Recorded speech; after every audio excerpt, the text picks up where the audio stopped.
Kenseth powered past Tony Stewart to take the lead. Kevin LePage led a lap under caution, and as this unfolds, Kenny Schrader appears to have cut down a tire and brings the Little Debbie's car to pit road. When I was talking about there before that caution came out, the racetrack needs to be repaved. They know that. They got it in the works. They got it in the plans. But there are spots around this racetrack where there's not a lot of concrete. And you know what you hold concrete together with, don't you?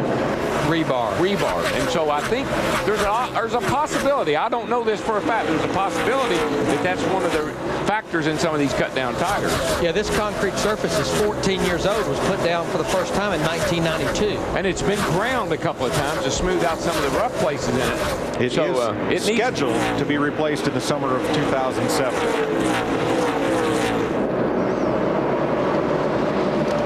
Jeff Gordon and Elliott Sadler, 6th place here. The two of Kurt Busch's one lap down. Yeah, Gordon and that group, they actually lost a little bit of ground on their pit stop. Lost about 3 or 4 positions, which is very easy to do here. You heard Dick Berggren talk about how small the pit boxes are. It's very easy to get boxed in. Is anybody just having a nice standard day? Not the leader, not the 17 of Matt Kenseth. Here's Dick Berggren. Well, things are going a lot better right now, Mike, but Kenseth was unable to hear his crew chief, Robbie Reiser. So they went and changed radios in the car on that pit stop, and I've got him in my ear right now, and they're communicating back and forth. Or at least somebody is. Communication here again is so hard because of all the noise. You cannot stand down there in the pits and talk to anyone. Even with the radio on, it's difficult. I used to give all my guys, the important guys, a little notepad. Hand me notes. Don't scream at me. All I can do is see your lips moving, and I almost can't even hear those moving. Ryan Newman up for 3rd in the Alltel Dodge.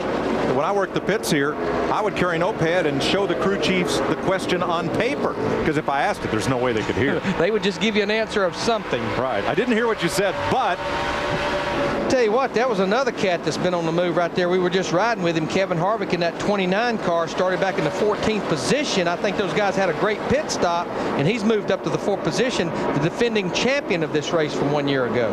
I think the biggest of the comers right now is that DuPont 24 of Jeff Gordon.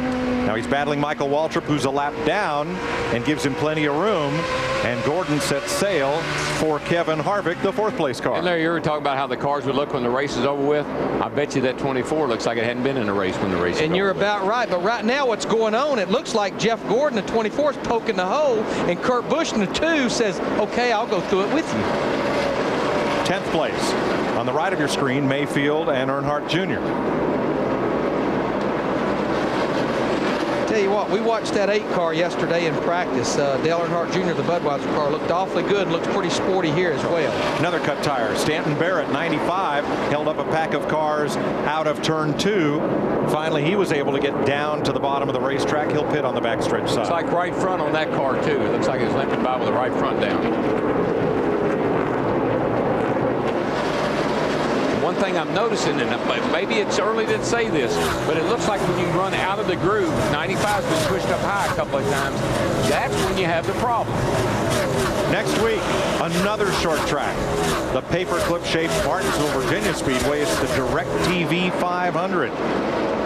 And that will be a continuing story from today, I guarantee you.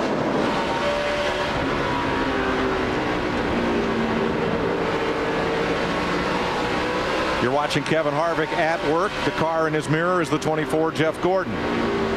4th place. Inside. 24 will be clear. Kurt Busch in the 2, he's going to try to take advantage. This is what he's been doing. By himself, 2's clear. Kevin Harvick, 29, just cannot keep his car on the bottom. No, but you know what he can do? He keep that 2 inside, I bet you. Yeah. He'll drive hard as he can to keep him right in his front so he can look in his mirror and see him back there. Harvick likes to play games like that. Right. So can a driver who started out of the top 15 win today? Qualifying had never been rained out at Bristol previously. You said, sure, 57%. Probably 56% of those were Dale Jr. fans. Remember, when you participate, you're automatically entered for a chance to win Jeff Burton's payday, July in Daytona.